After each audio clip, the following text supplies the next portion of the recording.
Hey everyone, it's Dave Asprey with Bulletproof Radio. Today's cool fact of the day is that the way your brain works is actually shaped by your culture. For example, people from Western cultures, when we see a picture, will focus on the object in the foreground, like what's right in front of you. But people who have been raised in Asia will most likely focus on the context of the photo in the background, sort of more the peripheral things. And brain scans will show that people from different cultures even recruit different parts of their brains to process the same picture. So we literally see the world differently based on our cultural context. And your perception of reality is the reality that you live in. So this is kind of profound. It also means that you can train your brain and even train your vision, and I've done work on both of those, in order to teach you to see things in a different way or to even switch between perspectives, to use a soft vision that's more peripheral versus a very focused one. Amazing stuff. Today's guest is a friend and a fellow entrepreneur. His name is Maneesh Sethi, and he's CEO of Pavlok and editor-in-chief of Hack the System. He's also written an international bestseller when he was 14 years old, and he writes about hacking fame, hacking productivity, languages, exercise, and today we're going to talk about hacking human behavior because Manish is doing something really, really interesting around using negative feedback instead of just positive feedback. And in my own experience as a biohacker, there's parts of the brain and parts of the body, the less conscious parts, they respond really well to negative feedback. But the other parts of the brain respond well to positive feedback. So it's not like negative is bad and positive is good. It's that you want the right signal for the right part of the body. And that's one of the things we're going to be talking about here. Yeah, that's absolutely right. You got it completely right. So, hey, Dave. It's good to see you. Manish, it's good to see you this time over Skype instead of in person. We should have just done this last time we met. Absolutely. But I kind of regret that I didn't meet you when you were a famous DJ in Berlin, the 90-day famous DJ hack. It's entirely unrelated to hacking human behavior, but you just got to tell me and our listeners, how did you get to become a famous DJ in 90 days? Sure. I mean, I wouldn't say it's unrelated to human behavior whatsoever. It's about identifying what works from a larger, like we were trying to hack our way into fame in different cities. So I lived in Berlin. I was there with a friend. Both of us were interested in electronic music. And we said, well, I'm here for 90 days. I had just figured out a way to get a full-time salary and outsourced my work. So I had no work but passive income. And I said, let me use that money to become a DJ in Berlin. So what we did is we started off by we created like a sound system that we played in the streets, and we played it in subway stations where we would get people to start dancing at 4 or 5 in the morning. And then we'd have a friend, our partner would be DJing a club, and we would just start wheeling them in. Like we would get a group of people in the subway who were drunk out on a weekend, get them to start dancing in the subway station. Then we had a streetcar, like a shopping cart sound system, and we'd roll them over to the club and bring over a ton of people. So clubs in Berlin started to invite us to play because even if we weren't that good, we were definitely bringing in a lot of people. But then we started to buy Facebook fans, and we decided to do this as a test. So we bought Facebook fans to create this idea of social prestige. And I created like a website. I created a fake identity, and I called up clubs around Europe saying, hi, I'm Will from Regal World Entertainment. I represent DJ Manish. He's famous in America for house and dubstep. Would you like to book him for shows? And literally within 45 days, we were being flown around Europe, being paid to play shows for up to 500 people at a time. It was fantastic. It was a really good 90-day experience. And you can see that at 90days.tv. That was just a fun thing we did back in the day in college, kind of. Still, it's an interesting hack of like what people will do from a societal perspective and how people get kind of fame and prestige. So call it hacking society. But the other thing, in fact, the reason that I first got to know you was because you kind of got to be well known because you hired a girl from Craigslist to sit in your home office and slap you every time you used Facebook. Mm-hmm. What the hell? Yeah. Explain this. So this is actually one of those big things that changed the way I live. So I was doing productivity experiments while I traveled, and I found that travel kind of ruins your ability to focus.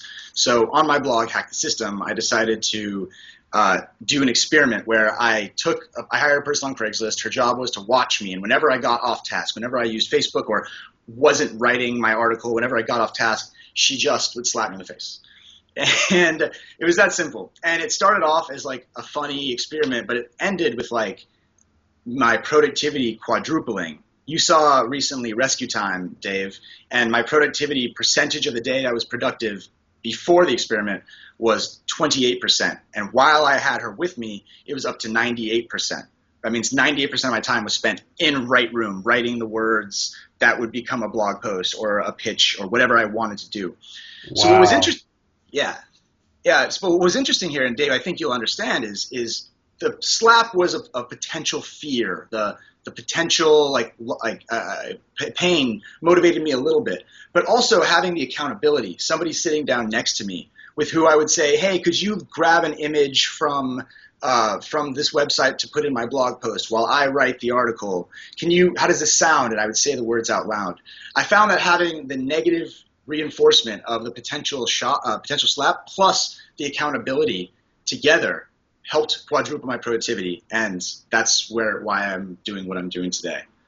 Well, let's talk for a minute about what you're doing today. I see a lightning bolt up behind you. I know what it is because, well, I'm an investor in Pavlok. So just full disclosure there, right? Like I've been working to help advise you with your startup, and I am intrigued because what you're doing is so in the face of some of the super positive things people are doing. There's two things I want you to talk about. First is just overall, what is this Pavlok change device? At your very early stages, you can't go out and buy this thing right now. So this isn't a pitch so much as, whoa, this is a new biohack that's coming down the pipeline. And I find it fascinating, which is why I'm willing to spend my time on helping it succeed. So what is Pavlok? Because it kind of came out of that experiment. So just kind of walk people through it so they know how you're seeing the world. And then I want to talk some more about that other software you just mentioned, about how you're tracking your productivity, and then we can talk more about changing behavior. So sure. Pavlok 101, what's the deal with what you're doing? So realistically, it all comes down to how do humans change behavior in the brain? And I myself grew up extremely ADD. I've managed to be successful in things because I have out of the mindset thinking capability, but I'm never good at executing. And because of that, my productivity has always suffered. So I decided to start doing experiments, and we found that things like bets are extremely motivational for people who are bad at getting on task. Not just ADD people, but people who have trouble finishing the loops that they open. I would start to make bets with a friend, like if I don't finish my article by 5 p.m., I owe you $50. And I started to notice that this was really powerful. And then I started to notice that rewards could make it more automatic. If I set a trigger and said, after breakfast, I will write it in a journal before I leave the door, or else I pay money, I could make this a habit that didn't need the money to sustain the habit. It became automatic and part of my daily routine.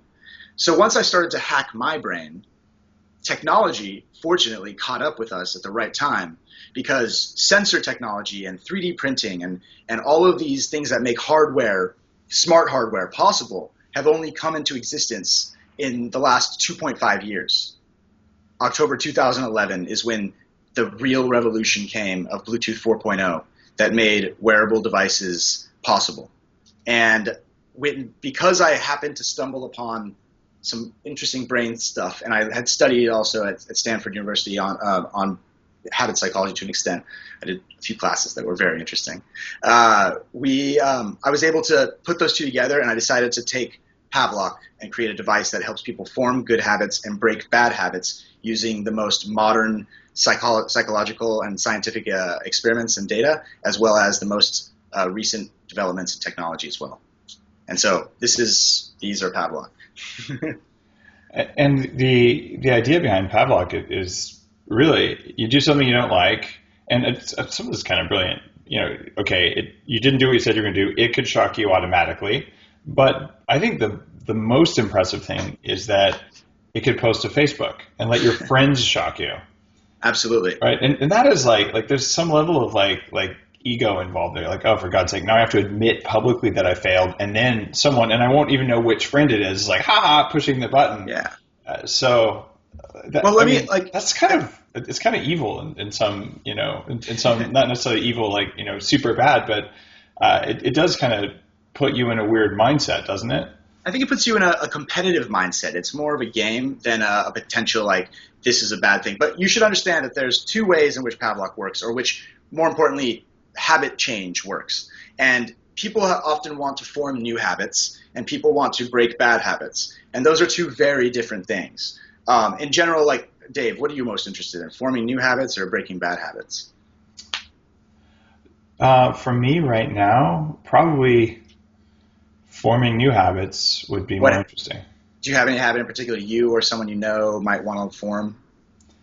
New habit. I'd like to make it rain money. That's a great habit. I haven't figured that one out yet. I don't know. It's a good habit. To be honest, what I'm working at is better management of a limited calendar. Like I'm finding that I'm not doing as good a job as I'd like to do on following up with people that I really want to spend time with, just because I have this deluge of email and messages. So I'm building systems in there, but there's a certain habit, the things you do that make your calendar work. So I'm not sure I've identified the perfect habit there, but I do know that, relentlessly checking my email all the time is not a good habit, and I should consciously schedule it and things like that. Yeah, exactly. So you're coming at this from the perspective of a lot of people, which is like they have some big shift they want to change, but they haven't broken it down to the smallest form of what that habit really is. People think that they smoke cigarettes because they smoke cigarettes, but sometimes it's because they want to break and they want to take a walk around the park, and that's the sub-habit that they didn't realize if they fixed that and they just started taking the walk, they wouldn't need the cigarette at all. So you're at a very common stage, and with forming new habits, the best and most powerful way to do it is to use operant conditioning. So that's B.F. Skinner's method of adding positive rewards if something good happens. If you go to the gym, you will earn $1, or you will get a cupcake afterwards. Is a instantaneous reward. It's a trigger action reward, if you're familiar with Charles Duhigg's work. A side section that Skinner worked on was negative reinforcement. So positive reinforcement is positively adding pleasure, adding something good. Negative reinforcement is not punishment. Negative reinforcement is taking away something bad.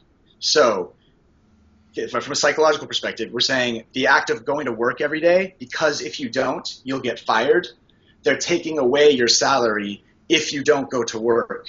That's negative reinforcement. So what we're doing here for forming new habits, like, for example, I want to exercise each day, or I want to walk 10,000 steps. I want to do one class on Duolingo a day. I want to do I want to measure my HRV with the HRV Sense app. Like, if somebody wants to create this habit, I want to check my daily HRV level or anything of that nature. How it works is you would say, all right, I will make a commitment to do this. I will reward myself if I do this. But for the first few days, because I know it's hard to get started, I will potentially inflict a penalty if I don't do it, because that will motivate my ape brain, my animal brain, to do the habit, while the positive reinforcement catches it and turns it into a habit. Does that make sense? It does make sense. It's kind of confusing. I think that human behavior change is confusing because we have different levels. Like, there are conscious behaviors. There's things you want to do, and then there's things that you want to do, but you didn't do it, and you don't know why you didn't do it. And at least in my own understanding, after like the 40 years of Zen kind of program, and just learning to have a very detailed awareness of the inner dialogue in my mind, and from reading various works of research and whatnot, you have a set of very, very fast automated behaviors that are actively conflicting with the human behaviors that you want to do. And the prime example of this is, today I'm not going to eat a cookie, and then you eat the cookie anyway. And you're like, what the hell? And then you're kind of frustrated. And it's because you have a speed mismatch between, the human brain, the prefrontal cortex, and these really older parts of the brain that are there to like keep you from getting eaten by tigers. So that thing, different levels of that seem to want different levels of positive and negative reinforcement. Have you mapped that out using like a trained brain model or anything like that? I have mapped out a model that we call the Pavlok habit formation model, which uses the brain, the frontal lobe, the prefrontal cortex versus the basal ganglia, where your habits are stored, and identifies what makes habits stick. And I'm totally happy to share that, or I can explain it in a minute if you want. Yeah, let's explain that. I mean, people are driving in their cars. Not everyone knows how to spell ganglia, much less what they are. So don't get too sciencey, but be sciencey enough that people who are into this are going to get what they want from it. Absolutely. So to form new habits, there's two layers, and hold on one moment. Yeah, I can actually show you how it works. Let me share my screen. Okay, so can you see this screen? I can, but keep in mind a lot of people are listening Sure, I'll to the explain. car. So walk through in words everything that the rest of the people on iTunes video or on YouTube, the stuff they're seeing. Sure. Okay, so there's so to change behavior, you basically need to change two layers. You need to improve the ability for somebody to do a task, and you need to improve their motivation to do a task. If they have the motivation to do a task, like, for example, if I go to the gym every day this week, on Friday I get to get myself a massage. That motivation of positive reinforcement is one important factor. The other motivation is ability. So if you have to drive an hour away to get to the gym, even if you'll earn a cookie or get a massage, you don't want to drive a mile away to the gym. However, if it's on your way to work, or if you're a gym instructor and you just are at the gym all the time, it's almost hard to not work out because it's just so easy. It's right there for you. So the two ways that you can improve this is to make sure that you improve the ability and you improve their motivation. So right here, what you can see on some of your screens is the Pavlok habit model, which is talking about how we break down habits, like I want to get my systems in check or I want to learn a language. We break it down to the easiest possible iteration of what you're doing. So what we do is we break down a habit to the easiest version of itself. So for example, if you wanted to go to the gym and exercise every day for 30 minutes a day, if your goal was to exercise for 30 minutes a day, you'll start off by saying, how can I make this so easy I can't fail? Well, in our experiments that we've done on a bunch of people on our Facebook group, we had people commit to, after I finish breakfast, I will walk outside of my house in my gym clothes and lock the door. That's it. That was the first step on their path to the exercising every day. If they did this, they would receive a reward. But if they didn't, for the first few days, they might be penalized. Like, I will pay $10 if I don't go outside and lock the door, but I will earn $1 if I do. Because it's so easy that they can't fail, and because they're motivated to do it, it turns out that it's just stupid to not do it. They're like, shit, I'm going to earn $1 if I go outside and lock my door. That's so easy. I'm just going to do it, and I'm not going to be paying out $10 because that's stupid to just not lock my door. So they do that for a week, but what happens is that the brain's willpower reserves get kind of attenuated. It starts to form a neural pathway, a habit that begins to form when you start to do the same action every day at the same trigger. So the first 7 days, you're getting used to going out and locking the door. By the 7th day, you don't think about it anymore. You've just begun putting on your gym clothes, and you're out the door. And that's when the second micro habit might become effective. After I finish my breakfast, I will walk out the door in my gym clothes, lock it, and then go to the gym and swipe my card. I don't have to work out. I just have to swipe my card. That's the workout. So for the first 7 days, they'll swipe their card. And in fact, they'll probably end up working out because they're already doing it. They're already there at the gym. The next week, you might make it a little more difficult. Like, I'll have to do this activity for 15 minutes. And then the fourth week, you'll do, I will exercise for 30 minutes a day. And because it's become slowly and motivationally improved using positive and negative reinforcement, the habit becomes absolutely automatic in the brain to that weird feeling where they feel strange if they don't go to the gym. Like, all they think about all day is, I need to go to the gym because my brain is saying I'm used to doing this. That's what only 30 days of time can take to forming a new habit. So I've seen some research, and in fact, when I'm coaching people using heart rate variability training, things, in fact, like the heart math or things like stress detective, what I do is I say, look, the habit change window is about 6 weeks. And it's kind of funny because if you look at, Western psychology, it's 4 to 6 weeks, but quite often 6 weeks is pegged. But if you look at like Ayurveda or religion, like 40 days and 40 nights. So it's like 40 is the Eastern number and 42 is the Western number, but it's somewhere a little bit more than a month. And that's when you sort of just automate these habits. But I have a question here. Like, I was successful years ago when I said, all right, I'm going to lose my 100 pounds. I'm tired of, having knee surgeries. I had 3 of them before I was 23. And I said, all right, I'm just going to get really healthy. So I made a habit and I stuck with it for 18 months. I would work out for an hour and a half a day, 6 days a week. And exactly what you described. Like, I didn't feel good if I didn't do it and all this stuff. The problem was the habit that I'd formed didn't work. I didn't lose weight. I'm sure my cortisol levels went up. I got strong, but I stayed fat. And then the first time I did a non-exercise activity, like just a fun thing, I played laser tag, and I twisted and I blew my ACL. So 18 months of habit. No. It didn't lose weight and didn't even like achieve the goals because I was actually causing inflammation because I wasn't recovering enough. Your HRV sensor would have been useful there. It would have been great. I mean, this was before I think anyone was doing HRV. But what I'm concerned about is you have great power to make habits, but how do you know what habits to make? Sure. Well, I'll answer that question. There are particular keystone habits that are really, really important. Things like exercise is one of the most researched and powerful keystone habits. And a keystone habit is one that once you do something, other things that are naturally good fall into place. So if you exercise, you tend to sleep better. You tend to wake up earlier. You'll often start eating better. It's one of those things that causes a humongous shift in your life. Quitting smoking is another habit. The ones that I've tested that I've found to be very effective are writing down what you're going to do and then doing them can make a massive shift on your life.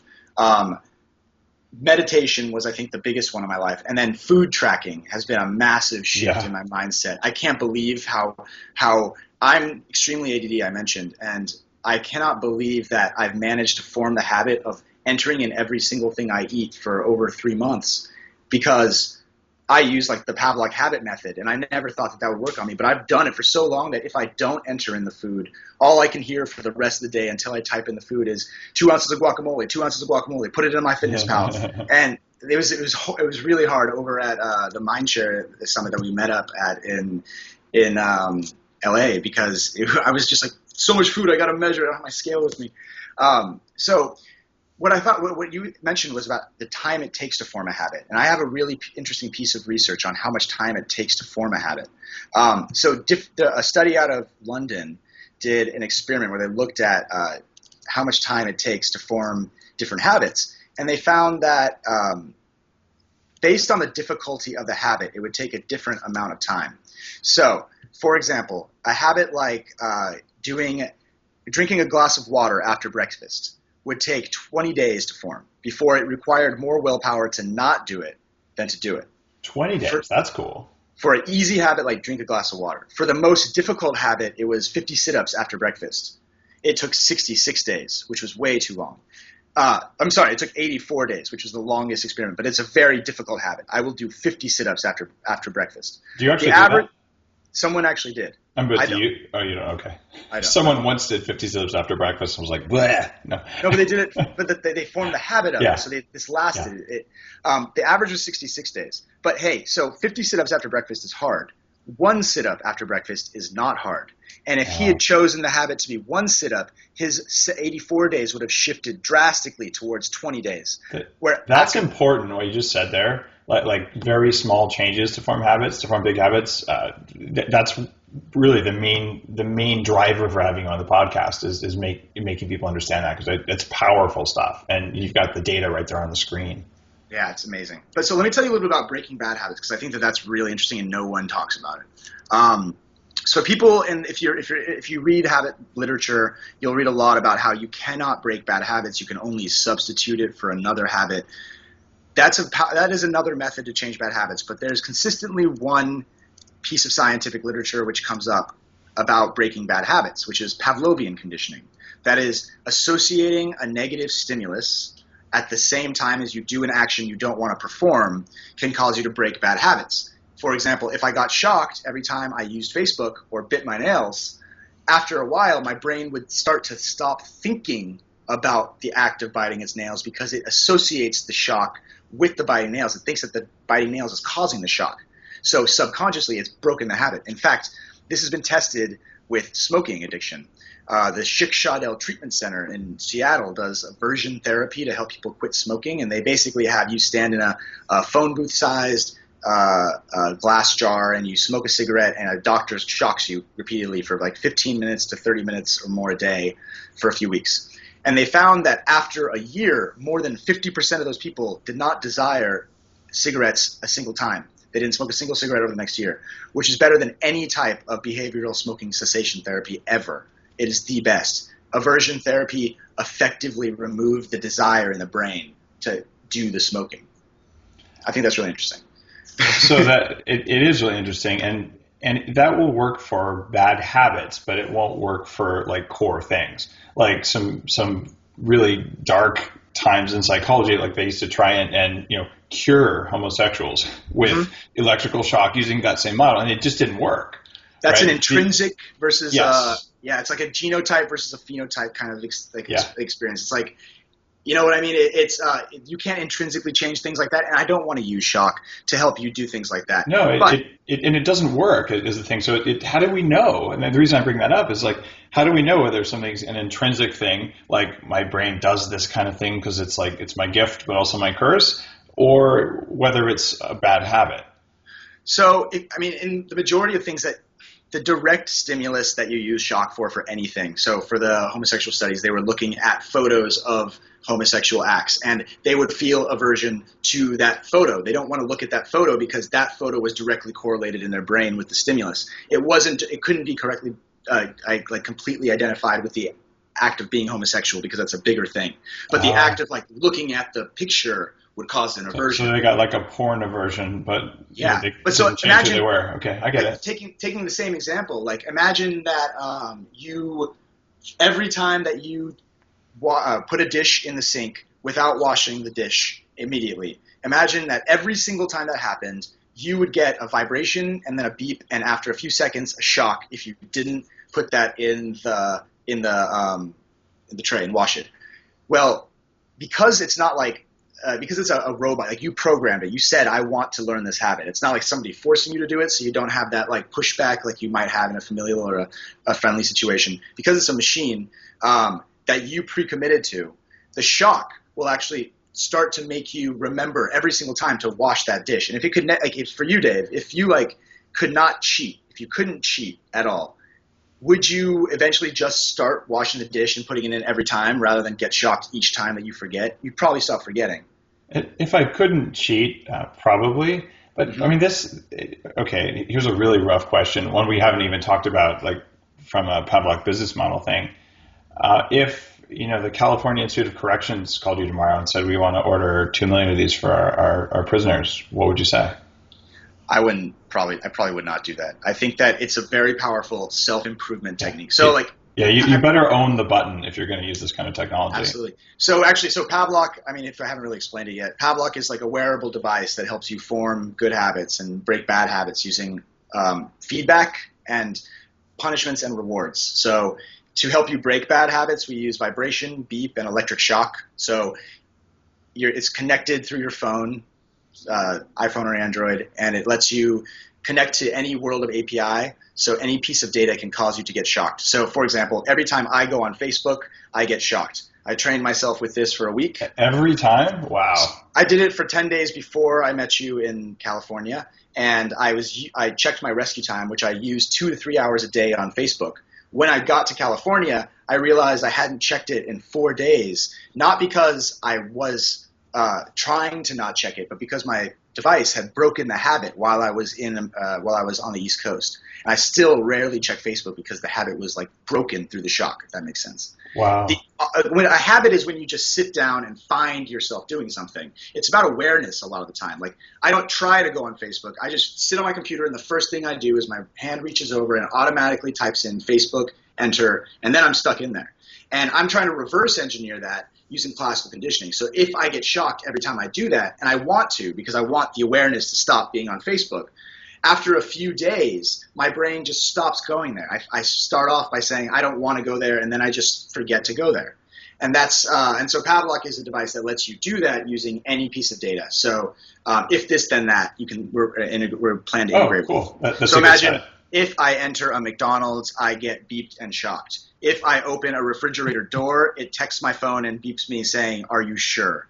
If as new sensors come out, we use that data for breaking bad habits. So we're looking at experimental sensors that have you put on your tooth that know when sugar and tobacco smoke passes through it. And the goal is to make it shock you at the moment that sugar passes through your teeth. So your brain subconsciously will begin to associate the taste of sugar with the pain of shock. And ideally, I mean, we haven't tested this yet, but all science points to it, that your brain will stop desiring sugar and actually the taste will not taste as good. That's what we're working towards. There's great danger if you program yourself with the wrong habits. Like, you could train yourself to get an aversion to saturated fat, which 10 years ago you might have said, because we didn't understand a lot of the stuff, you might have been like, well, that would be great for me, so I'm only going to like drink canola oil. But I mean, you could wreck yourself with the wrong allegedly healthy habits. So it becomes even more important that we use quantified self and big data to make sure that the habits we think are the right ones are the right ones. Sure. Because I know people who have trained themselves to have an aversion to salt and fat. and it doesn't serve them to have that aversion, but it's there. What was their method of training the aversion? Mostly lots and lots of willpower. I've never like interviewed them, but an example, my grandmother, she's an advanced degree in nuclear engineering, worked on the Manhattan Project, and to this day, like 30 something years ago, just decided that those are bad. Did the cognitive loop that was like, okay, I'm just going to learn those are bad. I'm going to tell myself they're bad. And then to this day, she said, I don't like that. Like you have to sneak fat into things. Absolutely. Yeah, man, I'm excited. I mean, we've been basically building up this thing for the last year, trying to focus on what really makes habits form, what really makes habits stick, and can we create the behavior ecosystem that'll make it happen. And I think technology, we haven't solved it yet. We're early stage, of course, but we have extremely cool results, really interesting results. And we've figured out a way to kind of take data, put them together, and help you choose who you want to be, and then have a device basically be your accountability personal coach buddy who gets you there, just step by step rather than massive change after massive change. And it's really cool that you've chosen this negative feedback. I do a lot of neurofeedback, and some of it's very 40 Years of Zen is very much, how do you reward yourself for controlling your brain state positively? But the one, and I'm very choosy about what kinds of neurofeedback I believe are safe, because there's danger of taking a really amazing, A student brain and making it into an average brain. Even though if you're an F student brain, maybe an average brain would be an amazing gift. So it's a slippery slope. But the type of neurofeedback that I carry on the site for people who want to do it at home is also negative feedback based. And instead of saying, well, this brain state bad, which again, we don't necessarily know what brain states are bad for you, what it does is it provides a negative feedback in the form of static. So you're listening to beautiful music, and then as soon as your brain is about to flop from one state to another, it basically puts a glitch in the music. And a glitch in music is unpleasant. You're kind of floating along in this music, and it's you're like, oh man, that was really irritating. It's that minor irritation, though, that's not communicating with my conscious brain. It's communicating with basically the audio processing part of my brain to be like, dude, every time I'm about to flop from alpha to beta or whatever these states are, I'm just going to get a signal ahead of time. So pretty soon the brain's like, oh, I can stick in this state for a longer period of time because now I know what it feels like to come to the edge of this state. It's not to tell the brain be in state A or state B. It just says whatever state you're going to be in, stay there until you're ready to change, and then change consciously instead of change unconsciously. And it's negative feedback driven because those systems that I don't see because they're so fast, they all respond to negative feedback. Mm-hmm. It's like they're a little virtual machine, or maybe I'm a virtual machine. Yeah. But they're a separate consciousness that's way faster and way dumber than what I identify as me. They're way faster and they control your brain far more importantly. But what you're talking about is fascinating because we're not talking about pain. We're talking about feedback and instantaneous feedback. And so Pavlok starts, it's a behavioral training device at its core. So you have a vibration. Yours is a negative feedback, but it's not negative. It's just awareness. It flips a switch with so we're actually looking at different use cases for ours. And one use case that's really interesting is if you start to fall out of a meditative state, the right gamma wave or alpha wave, it slightly vibrates your wrist. And the more out of it you are, the more powerfully it vibrates. So it adds to a training element. Yeah. And there's use cases you can imagine for that all the time. If you're trying to signal a friend to lean to a coach who's teaching basketball and they want them to train them to be better at follow through, it can automatically, ideally, identify their follow through and vibrate or beep accordingly. We call that haptic feedback. Exactly. And sometimes people don't know this. I was CTO of Basis, the wristband company. You got your Basis band there. Right here. And before that, I was a senior advisor to a company called Corventis that had the first stick-on Bluetooth heart rate monitor in history. And so I've looked at this a long time. Most of the time, people are looking for auditory and visual cues, which suck as feedback mechanisms compared to haptic feedback.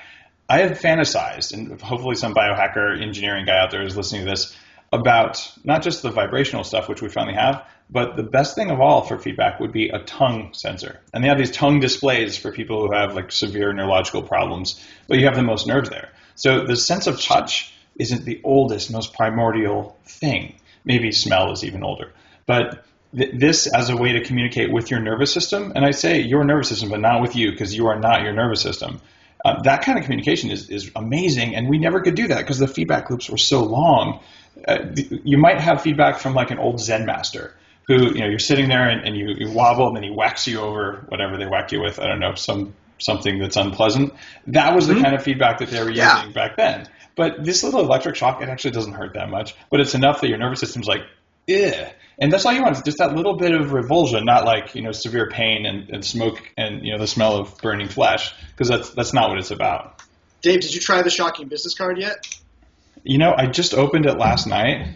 Try it out. Try it out right now. If you're watching, check this out. It's a business card. Okay, so what do? I press the button? You touch the button twice and you hold those. At the same time, you hold those two, the metal part, the gold part. You see the gold part? The one on the top and the bottom? Yeah, the one on the top and the bottom. This. See, I just shocked myself. Did you see me jump? Yeah, do it again. I got myself too. Ah, shit. There, got it. Yeah, you hold it down at the same time.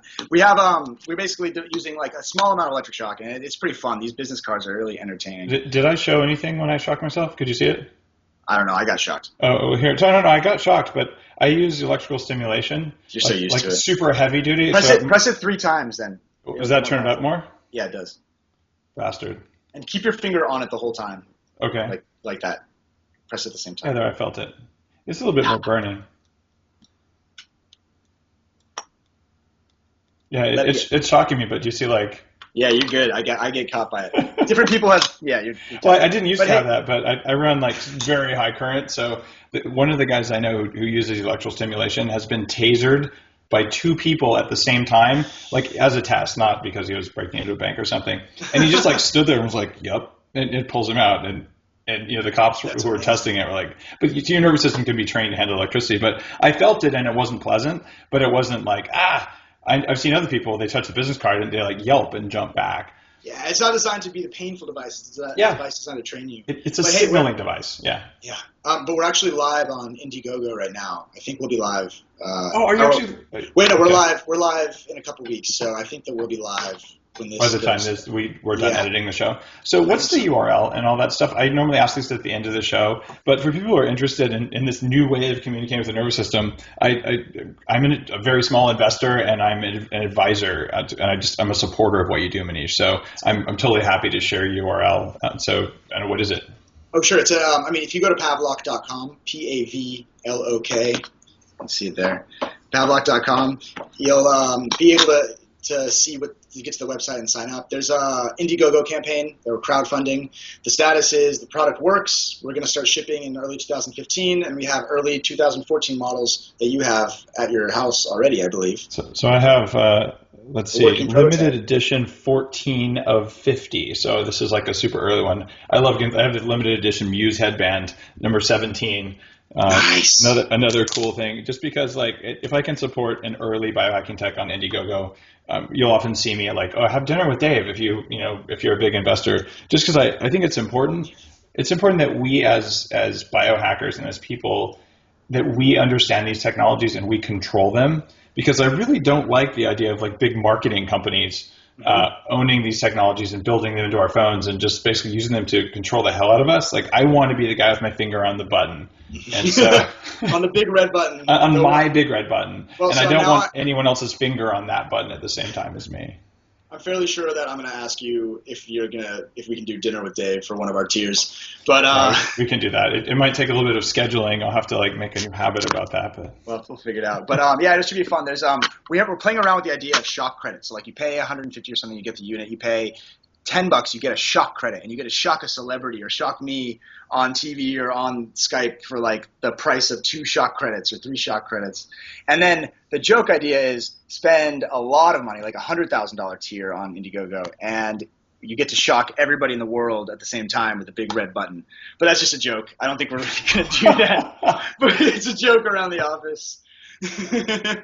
That is just wrong. I suppose if it was for charity, you could let people opt in who have the wristband. Yeah. But then again, it's like I wouldn't want to spend money on that because, like, why would I want to shock people? I'd just like donate the money if I want to donate the money. But wouldn't you also like to shock everyone in the world? Yeah, I don't know that I would. That's a Guinness record, I'm pretty sure. That's true. Yeah, the largest number of electrically stimulated people at one time. Oh man, I'm not sure if that's a good category to be in. But yeah, so that's the site. It should be fun. I think it's a cool product. I think it's changing habits. It's really cool.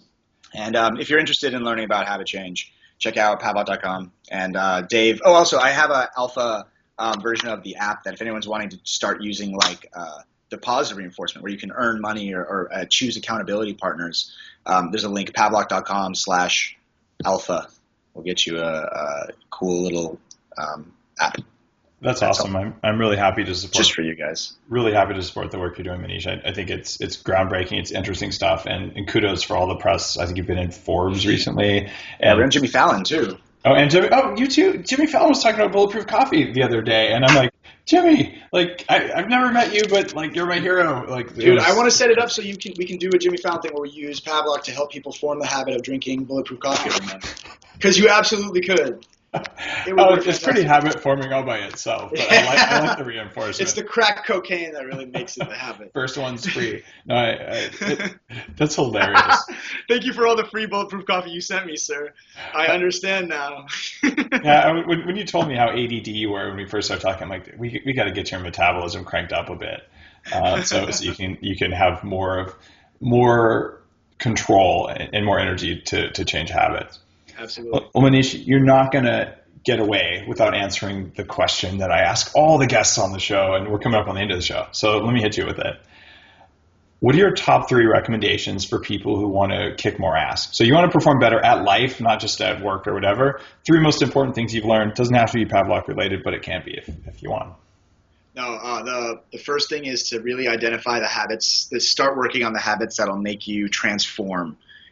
It's about optimizing your willpower to do the right things. And if you pick the right things today when you're in your human state brain and you create the system that will let you make reinforce those habits when you start to slip back into your ape brain, what will happen is over time, you'll just get used to exercising or get used to writing every morning or get used to painting until it becomes a completely transformed you a year from today. The guy who spends 15 minutes a day writing a novel versus the person who spends 15 minutes a day using Facebook will be drastically different people a year from today.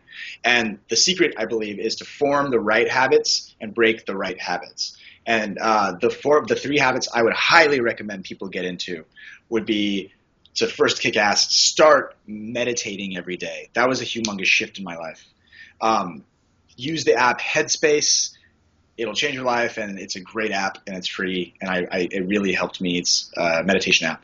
The second thing is to begin exercising, and the way to do that is really simple. Just make an easy bet. That's I will go to the gym by 5 o'clock tomorrow, or I will pay my friend $10, and just say that tonight to your wife or loved one or whatever, and say, I'll pay you $10 if I don't walk to the gym and just like go inside tomorrow. And I guarantee you'll notice a shift in your brain where it's like, I'm not going to lose $10 just because I didn't walk across the street. I might as well go.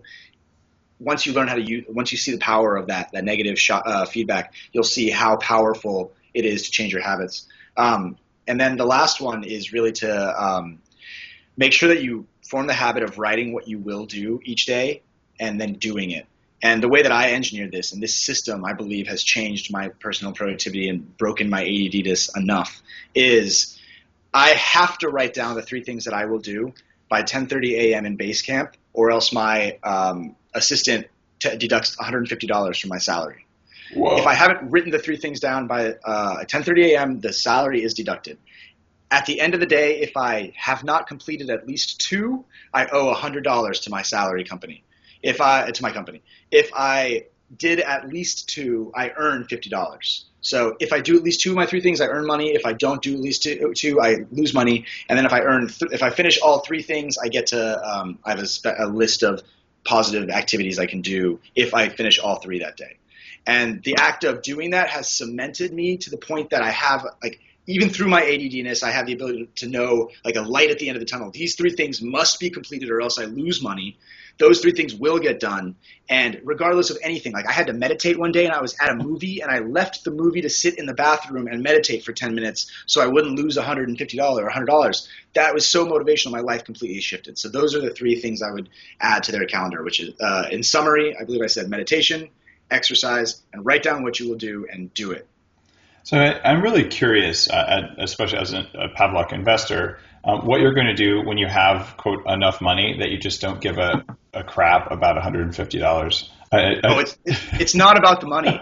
The money is irrelevant. It's about the loss. Okay. It's about the loss of money because the money doesn't affect me. I'm fine. But it's the fear of, like, paying. I physically take the money out of my hand and hand it to a friend often. And that physical hand motion is the embarrassment. And it's it just works. I mean, I can't really explain. It just works so powerfully. There's another thing there. When there's a chance for your nervous system, we'll call it the ego here, to have control of something, it'll fight for control. But when you hand that control to someone else, you've cut it out of the decision-making loop, and it knows, oh, that's not in my control because someone else is doing this, and it stops fighting. And I've certainly noticed that in my own behavior change things, like having others help you be accountable. This is the whole basis for executive coaching. When they're helping to hold you accountable, it's like, well, crap, I can't, like, convince myself I shouldn't do it because I told this guy I would and he's going to hold me accountable, so I might as well do it. So there's a lot of, like, really deep, like, social and psychological awareness in the advice that you're talking about. And when people understand more that there are behaviors that are invisible and that are coming from the nervous system, but it can be trained the same way you train a dog, I think that's profound.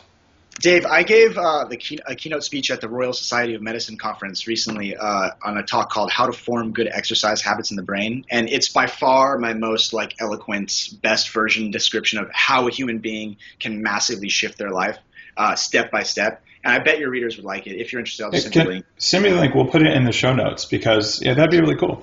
Manish, thanks for coming on the show. Drop the Pavlok URL one more time so people who are interested in your work there can do it. And also your Hack the System URL, because you blog about this kind of stuff. You know, you're a behavior change expert who happens to have a product. So, you know, this isn't a pitch fest at all, but it's neat stuff.